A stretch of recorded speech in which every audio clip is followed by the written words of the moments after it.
Bonjour, je me présente Jean-François Leclerc et je suis heureux de vous présenter dans cette petite vidéo mon article scientifique en vue de l'obtention du diplôme d'ostéopathe DO à l'International Academy of Osteopathy. Cet article a été rédigé sous la tutelle de Monsieur David Thompson pendant l'année académique 2015-2016 et le titre est Concordance de deux tests de mobilité de l'articulation iliosacrée, le test de flexion debout assis et le test de Downing, par une analyse auprès de 3 examinateurs. Par la présente, je déclare que cet article est authentique.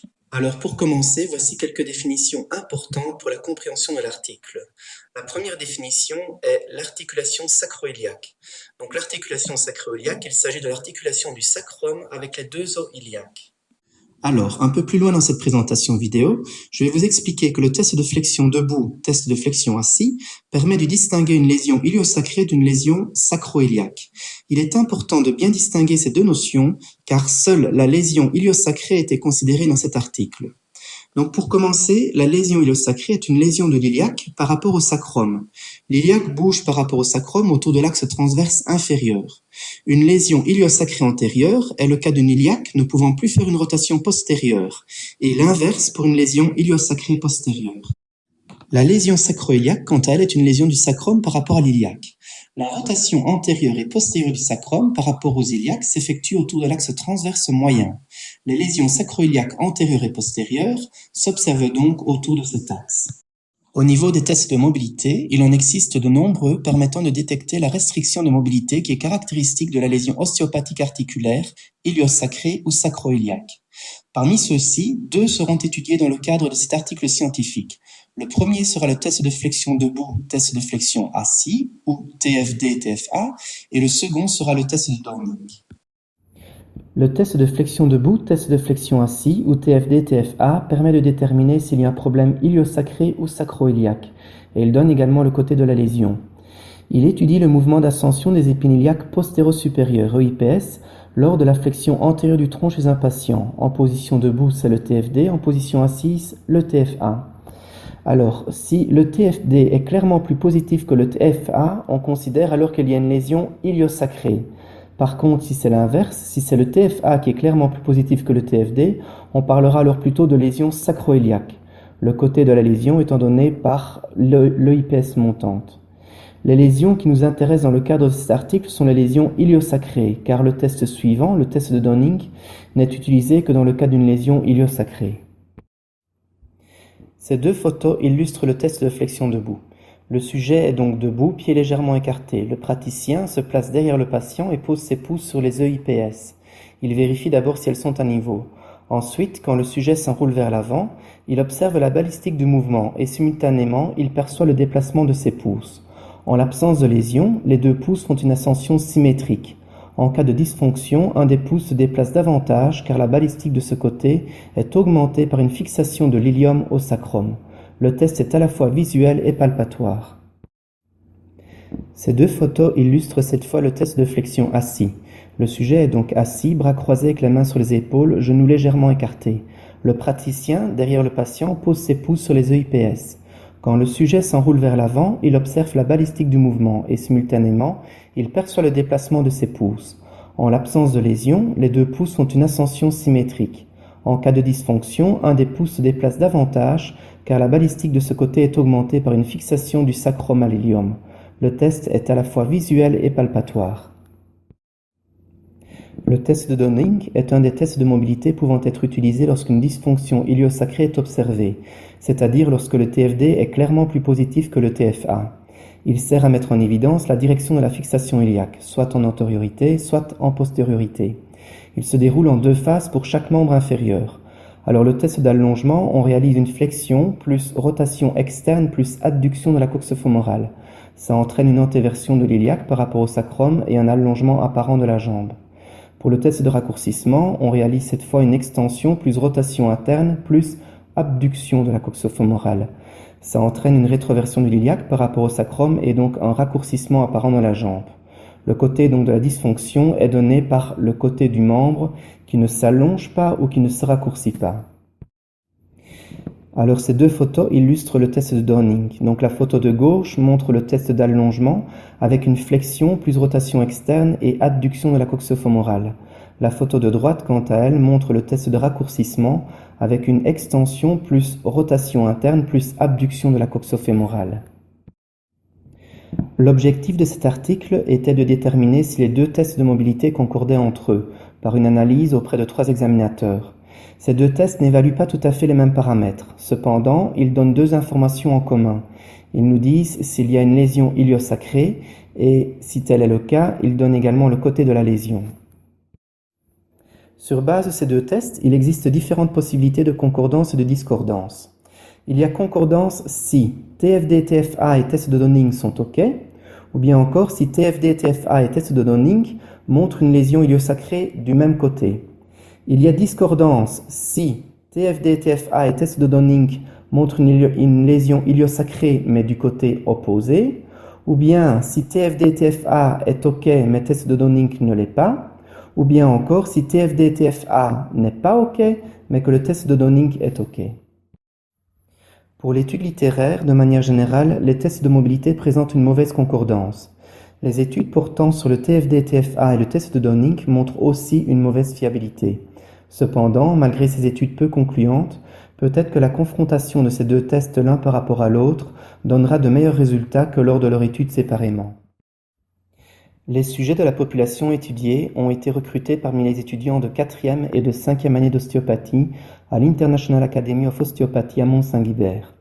La population comprenait 32 sujets, 9 femmes et 23 hommes, d'une moyenne d'âge de 34 années et demie. Les tests ont été effectués par un professeur et 2 assistants de l'IAO, tous 3 ostéopathes DO expérimentés. Pour la prise des mesures, les examinateurs avaient reçu 2 fiches d'examination séparées, une pour noter les résultats du TFD-TFA, une autre pour les résultats du test de Donning. Les étudiants ont dû passer à 2 reprises chez chaque examinateur, en communiquant le numéro qui leur avait été assigné afin de les identifier ultérieurement. Ils sont passés une première fois pour réaliser le TFD et le TFA, une seconde fois pour réaliser le test de Donning. Ils sont passés de manière aléatoire chez chaque examinateur. De cette manière, il n'était pas possible à l'examinateur de se rappeler du résultat obtenu au test précédent. L'interprétation des mesures était une étape importante de cet article, car en effet, pour étudier la concordance de ces 2 tests, il a fallu comparer ce qu'ils donnent en commun. C'est-à-dire, y a-t-il une dysfonction iliosacrée, et dans l'affirmatif, quel est le côté de cette dysfonction. Pour ce faire, les résultats obtenus par les 3 examinateurs ont été ramenés à 3 variables communes pour chaque test, à savoir problème iliosacré à droite, problème iliosacré à gauche ou pas de problème iliosacré. Alors pour le test TFD-TFA, un problème iliosacré avait été considéré si le TFD était clairement plus positif que le TFA et le côté de la dysfonction était celui de l'EIPS montante. Pour le test de Donning, un problème iliosacré avait été considéré si un membre inférieur ne s'allongeait pas ou ne se raccourcissait pas, le côté de la dysfonction étant le côté de ce membre ne s'allongeant, ne se raccourcissant pas. Pour les résultats, de manière générale, les 2 tests n'ont pas montré de grande concordance. Au niveau de la statistique inférentielle, les coefficients de kappa pour les examinateurs 1, 2 et 3 étaient respectivement 0,13, 0,05 et 0,27, ce qui donne un accord très faible entre les 2 tests. De même, au niveau de la statistique descriptive, la concordance observée entre les 2 tests était assez faible avec des valeurs de 61,3%, 40 et 60% pour les examinateurs 1, 2 et 3 respectivement. Ce graphique représente la concordance et la discordance obtenues entre les 2 tests par le premier examinateur. La concordance de 61,3% est représentée par les 3 zones grises, les autres zones de couleur correspondant aux différents cas de discordance. Ce graphique représente la concordance et la discordance obtenues entre les 2 tests par le deuxième examinateur.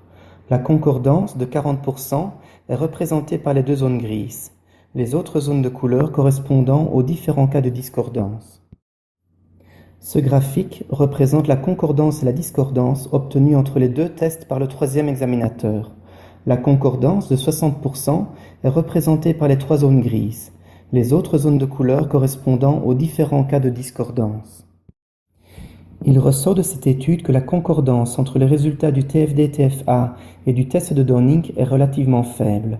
Ceci rejoint le manque de fiabilité des tests de mobilité de l'articulation iliosacrée déjà observés chez plusieurs auteurs.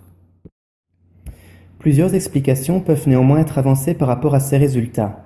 La première est sans aucun doute la population étudiée. Il s'agit ici d'une population jeune, sans réelle lésion, sans plainte ni douleur, sans symptômes de lombalgie. Les restrictions de mobilité étaient sans doute des rétractions faciales plutôt que de véritables blocages. Consécutivement à cette population sans véritable blocage, le fait de répéter plusieurs fois le même examen peut modifier la mobilité de l'iliaque entre les différents examinateurs. Une autre limite de cette étude, c'est que les deux tests n'ont pas la même sensibilité aux rétractions faciales, la position d'examen étant différente pour le TFD, le TFA et le test de Downing. En effet, les rétractions faciales se manifesteront beaucoup plus en décubitus dorsal lors du test de Downing qu'en position debout. Les rétractions musculaires des ischio-jambiers auront plus d'impact en position debout lors du TFD qu'en position assise lors du TFA. Ensuite, la réalisation de ces tests n'est pas non plus toujours aisée. Il arrive chez certains patients que la palpation des EIPS soit compliquée. Pour le test de Downing, la manœuvre de raccourcissement est beaucoup plus délicate que la manœuvre d'allongement, car il suffit de relâcher un tout petit peu le paramètre de rotation interne pour que le test ne fonctionne pas. Enfin, la sensibilité des différents examinateurs n'est pas pareille. Ce qui sera positif pour l'un ne le sera pas forcément pour l'autre. Ceci est d'autant plus vrai lorsque les examinateurs sont en présence de rétraction faciale plutôt que d'un véritable blocage. Tous ces soucis d'interprétation et de réalisation se comprennent car c'est une population jeune et asymptomatique qui a été étudiée. Si maintenant cette étude avait pu être menée sur des sujets souffrant d'un véritable blocage iliosacré, les résultats auraient sans aucun doute été tout autres. Ce qu'il eût été bon de réaliser dans le cas de cette étude, cela aurait été d'analyser la concordance du TFD-TFA et du test de Downing uniquement chez des sujets présentant un véritable blocage, chez qui, par exemple, le TFD aurait été clairement plus positif que le TFA, et ce, communément chez les 3 examinateurs. En conclusion, l'objectif de cet article était d'observer si une concordance existait entre les résultats de 2 tests de mobilité de l'articulation iliosacrée, à savoir le TFD-TFA et le test de Downing. Les résultats obtenus n'ont montré qu'une faible corrélation entre les 2 tests. Ce manque de corrélation ne devrait cependant pas être étranger à la population étudiée, car il s'agissait d'une population jeune, asymptomatique et sans doute sans réel blocage articulaire. Il serait intéressant d'en connaître les résultats sur une population plus ciblée, avec un blocage iliosacré.